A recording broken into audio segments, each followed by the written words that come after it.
Audio Jungle.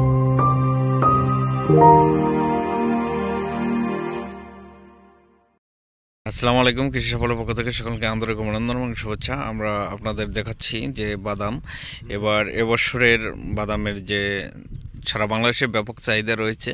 আপনার ভুট্টা বীজের দাম বেশি হওয়াতে মানুষের বাদামের প্রতি ঝোঁকটা একটু বেশি আমরা লক্ষ্য করছি। আমাদের যে দেখতে পারতেছেন বিশাল আকৃতির এই যে চাতালে এখানে থেকে বাদাম প্রস্তুত করা হয়। এই যে সাইডে যেগুলা দেখতে পারতেছেন পুরো অঞ্চলটা মাঠ। আমাদের এই যে দেখালাম এই যে মাঠ, বাদামের মাঠ, এখান থেকেই বাদামগুলো বাছাই করে কিনে এবং কি বাজারজাত করা হচ্ছে বা সারা বাংলাদেশে। তো সারা বাংলাদেশে বাদামগুলোই যাচ্ছে।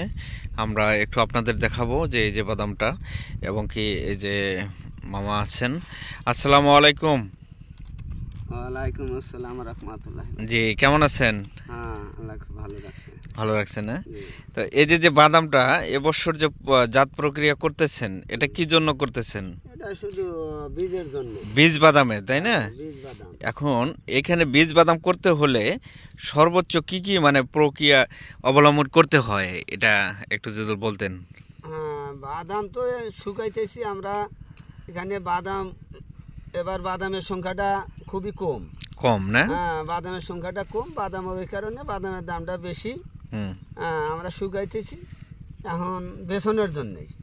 বেসনের জন্য যেটা ভালো ভালো বেসন, যেমন বাছাই করে একদম বাছাই করে যে বেসনটা ভালো, হ্যাঁ, ওই বেসনটা আমরা কৃষি জানি যা জানি খ্যাত করতে পারে, খ্যাত যেন ভালো হয়, খ্যাত জানি ভালো হয়। ওই বেসনটা আমরা বাছাই করতেছি এখানে। মানে এখানে আপনারা আজকে যে কিনতেছেন কাঁচা, আজকের বাজার কত টাকা? 3200-3300 টাকা কাঁচা বাজার। 32-33। আজকে আমি আরেক জায়গায় শুনলাম 3550 টাকা। এটা কি সত্যি? হ্যাঁ, 3500-3600 এটাও আমরা যেটা নিছি 3200-3300। আপনাদের এটা 3300 পর্যন্ত পড়ছে? হ্যাঁ, 33 পড়ছে। তো এখন বর্তমান বাজারে আরো বাড়তেছে। মানে এতে করে কি বীজের সংকট কি দেখা দেবে? এটাও কি ভুট্টার মতো সংকট দেখা দেবে বীজের? সংকট দেখা না দিলেও বাদামের দামটা আর কি পড়ায় কাছাকাছি, মানে আসলেও ফলনটা কম হয়েছে। ফলনটা কম হয়েছে। অন্যবার মনে করেন যে কয় মন করে হয়, এবার কয় মন হয়েছে? অন্য বছর শতকে নামছে 1 মন, এবার নামে 20 কেজি 25 কেজি এইরকম, তাই না? তাহলে কৃষক তো অনেক ধরা। তো এই যে আপনাদের কাছ থেকে যদি বীজ নিতে চাই, নিতে পারবে তো না? হ্যাঁ, বীজ নেওয়া পারবে। বীজ আর খুব ভালো 1 নম্বর মানের বীজ যেটা, ওইগুলো বীজ আমাদের কাছে সংগ্রহ করে নেওয়া হবে। মাঠ পর্যায়ে এসে দেখে নিতে পারবে, তাই না? হ্যাঁ, মাঠ নিজে সহে দেখে নিয়ে যাবো। ধন্যবাদ আপনাকে।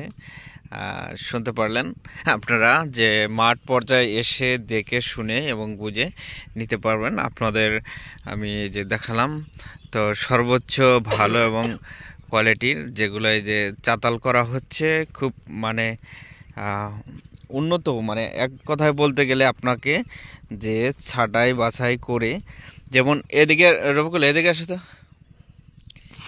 আমরা দেখতে পারলেন আমরা এই যে পুরা এই ইয়েতে আমাদের যে দেখা যাচ্ছে প্রজেক্টে পুরা বাদামটাই আমরা হিসাবে পাচ্ছি, বীজ বাদাম হিসাবে পাচ্ছি।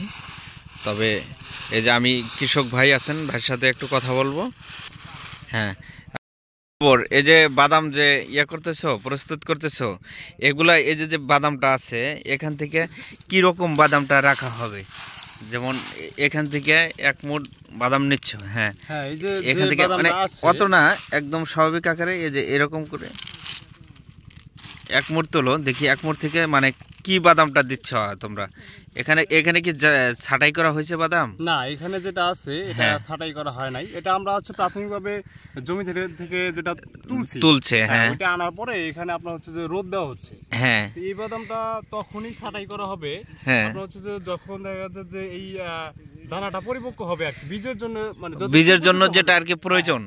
হ্যাঁ, তখন আমরা এই বাদামটা ছাঁটাই করে নিই। আচ্ছা, ওটা কি রকম, মানে যেমন এই যে এই বাদামটি আছে, যেমন আমরা দেখলাম এখানে কোনটা বীজে যাবে আর কোনটা ইয়েতে যাবে? এটা বীজে যাবে। আচ্ছা, দেখি এটা বীজে যাবে। এই যে এগুলা বীজে যাবে। হ্যাঁ, এই যে এগুলা হচ্ছে যে আপনার বীজে যাবে। এই যে দেখেন হ্যাঁ এই যে দেখেন এইগুলা বাদাম হচ্ছে বীজে যাবে। আর এইটা যেটা হচ্ছে সেটা তার হচ্ছে যে আমরা যখন অন্যান্য মেশিনে মানে করবো, ওটা হ্যাঁ ছাঁটাই হয়ে যাবে, এটা এখানে অন্যান্য, এনে ছাঁটাই করে মানে যে এটা আসবে বীজে হ্যাঁ, বীজে, আর এটা আর অন্যান্য অন্য কাজে চলে যাবে, তাই না? এরকম করে আর কি যাচাই বাছাই করে মানে বীজটা করা হয়। হ্যাঁ, এটা বলতে চাচ্ছ, তাই না? এইভাবেই করা হয়। এতে করে মানে যে বর্তমানে যেটা বীজের কোয়ালিটি, বীজের মান সব দিক থেকে চিন্তা করে কৃষক যদি এখানে মাঠ পর্যায়ে এসে দেখে শুনে ভালো বীজ নিতে চায়, নেওয়া যাবে? হ্যাঁ, অবশ্যই নিতে পারবে। তারা দেখবে বীজটা, দেখবে বীজের। এর আগে যেন কোথায় থেকে আসছিল? এর আগে আসছিল হচ্ছে আপনার নেত্রকোনা থেকে। নেত্রকোনা থেকে হচ্ছে আপনার 13 মণ নিয়ে গেছে ওনারা। 13 মণ নিয়ে গেছে না? ওনারা কৃষক না, ব্যাপারী না, কৃষক? না, ওনারা কৃষক।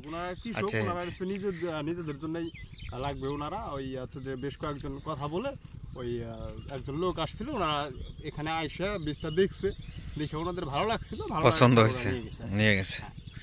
ধন্যবাদ। আপনারা শুনতে পারলেন, যাদের প্রয়োজন তারা অবশ্যই যোগাযোগ করতে পারেন এবং নিতে পারবেন, কোনো ধরনের সমস্যা নাই। আপনারা অবশ্যই কমেন্ট করবেন এবং জানাবেন। ডিসক্রিপশনে দেওয়া নাম্বারে কল করতে পারেন।